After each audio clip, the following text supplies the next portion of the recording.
Hey, folks, Russ Bailey here. It's time for another Brushpile Fishing, the video podcast. As always, we've got a great guest in story this morning. It's freezing up here in Ohio. We're going down to a little bit warmer Mississippi. We're going to speak with guide and B&M Pro staff, Warren Cotton. Stay tuned. This new podcast brought to you by Bob Cycle in Sydney, Ohio. Stay tuned. We'll be right back.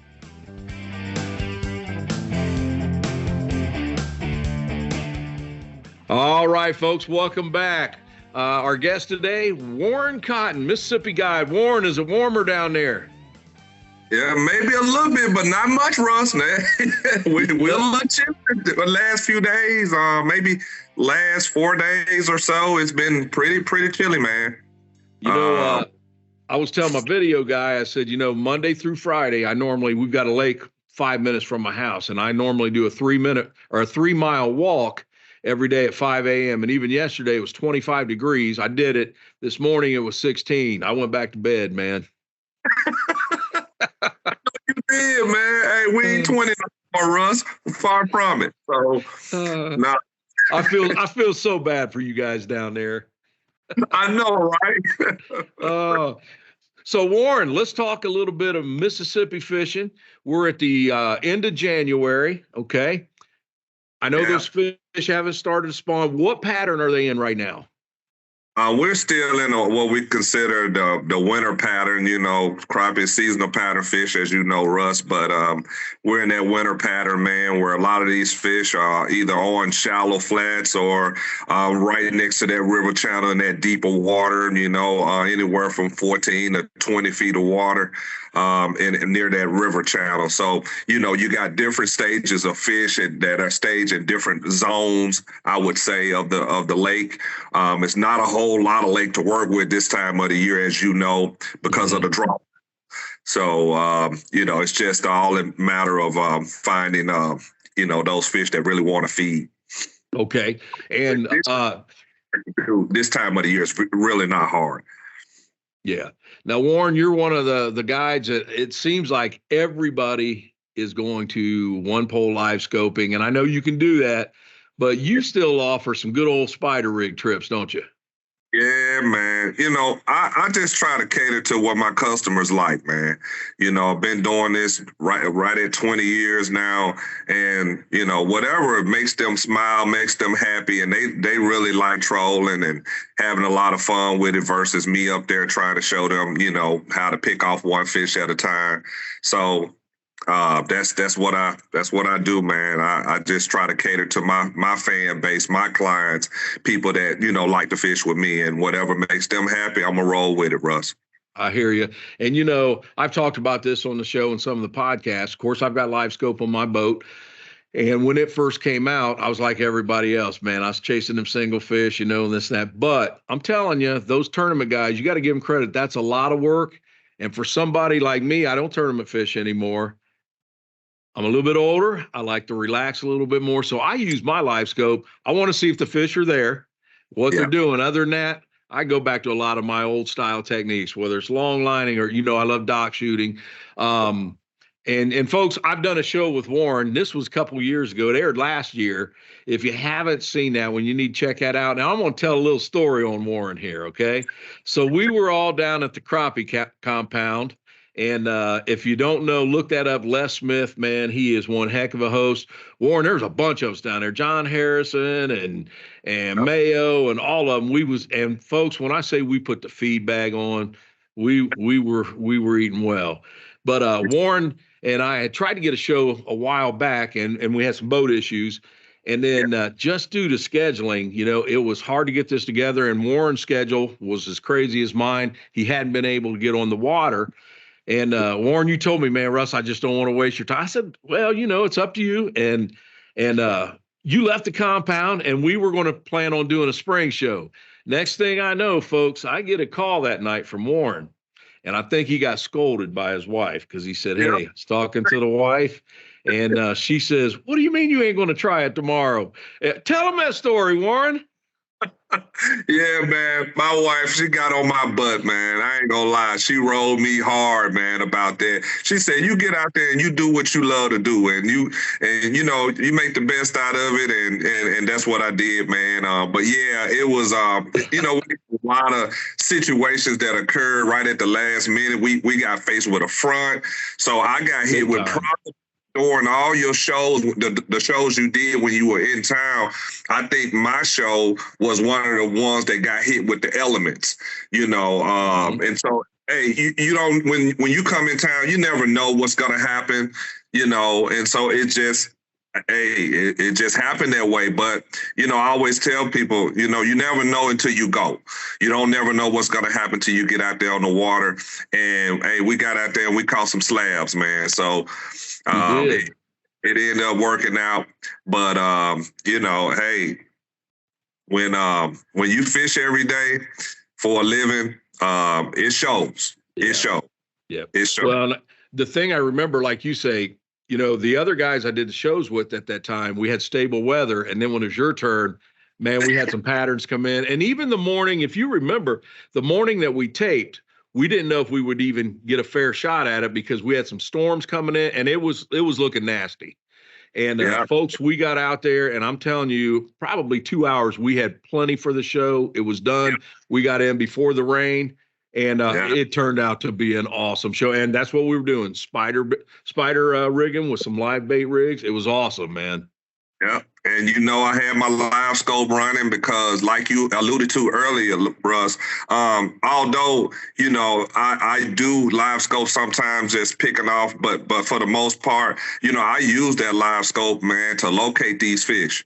It's just been one of the most helpful tools to come out on the market, not just for, guys that like to do single pole, but also for guys that like to troll like myself. Man, it really helps me locate those fish and what column they're hanging the active fish and what column they want to hang in, and rather not, hey, you even got fish there, period. You may be in an area where you're just really not showing the numbers. So, it eliminates dead water quickly and helps you to really put more fish in the boat.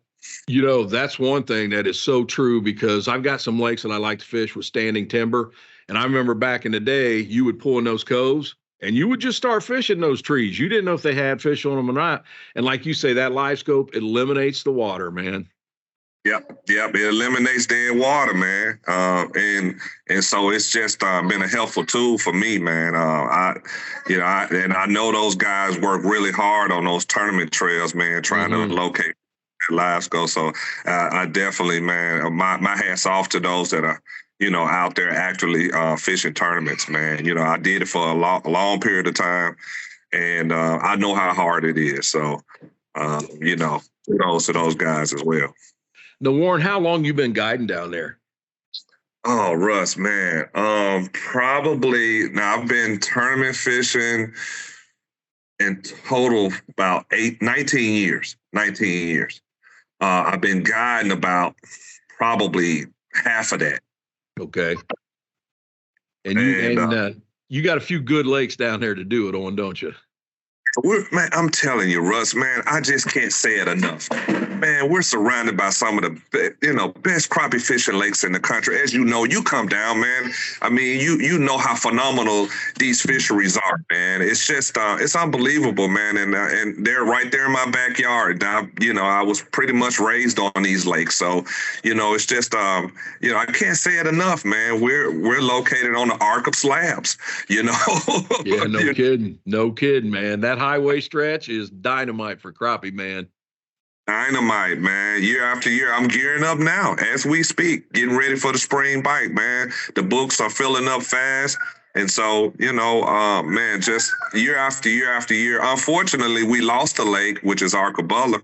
I wanted to talk about that. Yeah, but other than that, man, we're just surrounded. We're so blessed, man. What was the exact issue they had with Arcabulla? My understanding from watching the local news is that it had a hole or a breached hole or something like that in it, and it needed to be repaired. And so I guess it was losing, they were losing water or whatever through the dam. So that dam needed to be patched or repaired or whatever you want. So it's going to be down for the next few years or so, man. And unfortunately, man, it's just man, it's going to maybe a while before it comes back. That's the thing. Even if they get it back up and running, it's going to take a long time for those fish to come back. Yep. So now let's switch gears a little bit. First of all, Warren, if someone wants to book a trip with you, how do they get in touch? Man, I got a website. I'm on social media. I'm on all the social media platforms. I have a YouTube channel. My number is posted. It's public. Or you can go to my website, www.warrencottonoutdoors.com. You can call me directly at 901-550-6264. And man, I get you on the books. So I have multiple ways to get on the books if you're interested in some of this spring action that's going to take place right around the corner. We always say, oh, it looks a ways off, but really, to be honest, man, the way time's going by so fast, man, it'll be before you know it, man. It'll be here before you know it. And folks, before we continue talking about that spring bite, this might be a good time to bring up this information about the Brushpile app. The new Brushpile Fishing Show companion app will change the way you watch a show, but more importantly, it will change the way you educate yourself on crappie fishing. This is so much more than just an app. It will be your go-to source for weather, Brushpile fishing shows, crappie fishing tips, and your own handheld logbook. There will also be contact information for guides from past episodes, special offers from our sponsors, and tips that range from simple to advanced. Download the new Brushpile Fishing Companion app. It's free for Android and Apple users. It's everything a crappie angler needs. Make sure you check that out. So Warren, he's talking about ways to reach you. Are you on that Brushpile app yet in the guide section? Not sure, Russ, but I'll find out after we talk today. I'll make sure that I definitely want to be there if I'm not there. So we'll look and see and make sure that's all active and ready to go. And remember, folks, that app, you just seen the ad about it. It is completely free, whether you have an iPhone or you have a Samsung, whatever. It's completely free. A lot of great features on there. But now we're going to switch gears a little bit because, Warren, I can remember, and I guess it's been a while, but it doesn't seem like a while, but I can remember when crappie fishing was something that 99% of the people did in the spring. Some of them might do it in the fall when they come back shallow, but it was a springtime thing. When the spawn was over, a lot of people put the rods up, and that was it. And I think even now we have, of course, a lot more crappie fishermen during the spring, even though now it's a year-round sport. What's going to go on down there, and how shallow will you actually fish in the spring? Man, I fish as shallow as, I'm going to say, 3 feet of water. 3 or 4 water.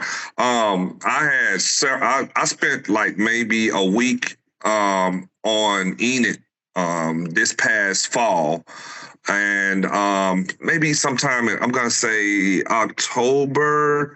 And I was literally catching these fish in 4 feet of water, man. Mm-hmm. Catching them in 4 feet of water. A lot of these fish, and I'll tell anybody, I'll give up some tips. Man, do not overlook shallow water, shallow flats on these big reservoirs. Don't overlook those shallow flats. Some of these fish are in 4 feet, 3 feet. They are roaming. Our fish roam a lot. They don't necessarily, stay on structure like a lot of other lakes I fish where I had to actually locate structure. These fish roam a lot, and they like chasing these big balls of bay fish, and these bay fish will get in these shallow flats, man. And a lot of these big old crappie in these shallow areas, they don't get caught. And reason why? Because people don't fish it. When I notice people get close to me, they see how shallow it is, they'll back off. And I'm in there just hammering them. Which is okay with you, they back off, right? Me, I got clients on the boat. They're laughing, having a good time. That's what it's all about. Yep. I got to locate these fish, and I'm going to go where I feel like I can catch those fish. Yep. And one thing, folks, Warren is always prepared. The show we did was a live bait show, but I know he uses the crappie magnets. If you're a jig fisherman, you're going to have that opportunity. Warren, you probably haven't seen the new bait from Crappie Magnet that I've been working on with them. It should be out here real soon. Now, John Harrison, rumor has it, John Harrison may have one or two of them from my trip there this summer, but I can't confirm or deny. You know, John always gonna be ahead of the game, man. He's always John something. That's a whole nother podcast there, man. Man, that guy, you know, I've learned so much from that guy, man. He is, I'm talking about knowledge-wise over the years, many years of tips and stuff from John, man, has really helped my game as well. So kudos to John Harris. Well, you know, I joke about it, but me and John go back a long way. We've done several shows together. One of the things I want to talk to you about, too, I know you like fishing Enid mostly, correct? No, mainly Sardis. Sardis. So is there a place, because I'm not sure on this one, is there a place where you do any wade fishing there on Sardis in the spring? Really, it's in the areas like Hurricane Creek. So basically that's a good area to wade in around Hurricane Landing. Okay. It's located on, if anybody's interested in wade fishing for crappie, when the water starts to get up, Hurricane Landing is a good area to do some wade fishing. Okay. So it does have other areas on the lake that guys like to wade fish, but that's one of the popular ones I know. Okay. Catch fish for crappie weight. Now, on a normal year, and I know water temperature and water depth and flooding and everything comes into play, but on a normal year, when is that spawn going to start and when is it going to be full boom? Right now, just for me personally, I feel like it really kicks into high gear around mid to late March.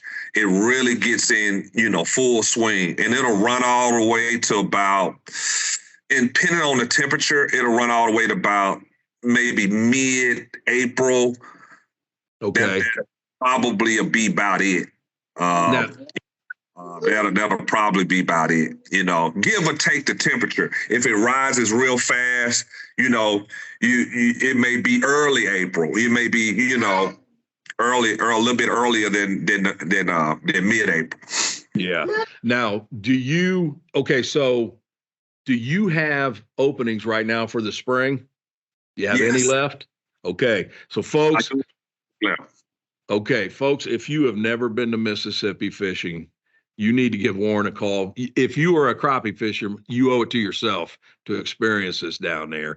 And one of the things too, Warren, even if someone calls, they've only got a couple dates open and they call you and a couple of them other B&M guys, you guys work hand in hand and you always check and see if there's openings. So you're a good place to start on that. Oh yeah, no doubt. It's a team of us. It's quite a few of us, and I'm building my own team, my immediate team, and those guys are being them. They're all being them guys. If they with me, they're being them, and that's just the way it is. And I'm building a little small team of guys, as well as some of the guys that are already on pro staff, and so. Yeah, man. Come on down. Look me up. Get on the books. I always say get on the books. Get off the couch and get on the books. Yes, sir. They won't regret that. And folks, and again, you'll have a ball, not just catching fish, but Warren's a great guy to fish with. I've been there. Warren, I don't have dates yet, but I know I'm going down there this spring. We're going to try to get a show with Les Smith, John Harrison, Mayo. If you are open, I would love to get that other show with you too, man, during the springtime. Man, I would say this, let's go ahead and start, boxing in those dates. Okay. So that I don't overbook, that way we'll already have a slot. Even if, something happens, at least we already have a date planned, and that's just the way I like to do it. Yep. Well, should I give you that date or should I contact your wife on that? The real boss, man, the scheduler. Oh, you're not right for that, boy. So listen, I actually, I'm getting ready to head to Florida here. Weather permitting, we're going to Florida. I'm going to do a show with Fred and Joe Carter down there, and Gary Burks. Gary's another one. He's a blast to fish with. But as soon as I get back, I'm going to go ahead and get with Les and John and them. We'll try to come up. Maybe I'll get a group text get a tentative date with everybody. Yeah. That'd be awesome, man. That way I could go, give you the dates and go ahead and lock you in, even if I do like a couple of days and box those days off and have a little bit of flexibility right there where we can, get a show in, man. I love to do it, Russ. Love to do it. All right. Folks, you heard it. I've told you got to get down to Mississippi, get on a boat with him. You'll have a ball. You see, I'm going to do it again. So, I'll tell you what, Warren, it's always good talking to you, man, even though I know it's a lot warmer down there and you're killing me, man. But, hey, good luck on the upcoming season, and I can't wait to get back on the boat with you. Thank you so much for having me, man, on your show. We appreciate it. If you all are looking to get on the books, hey, go ahead and do it as soon as possible. We're filling up fast. So, like I said, I'm on different platforms. So just give me a call or go to my website, www.warrencottonoutdoors.com, or call me at 901-550-6264, and you won't regret it. There you go, folks. Warren Cotton from Mississippi. Folks, I hope you enjoyed today's podcast. It's always great to talk to some of the best anglers across the country. Warren's definitely in that category. So you stay tuned. We'll be back again with Brushpile Fishing, the video podcast.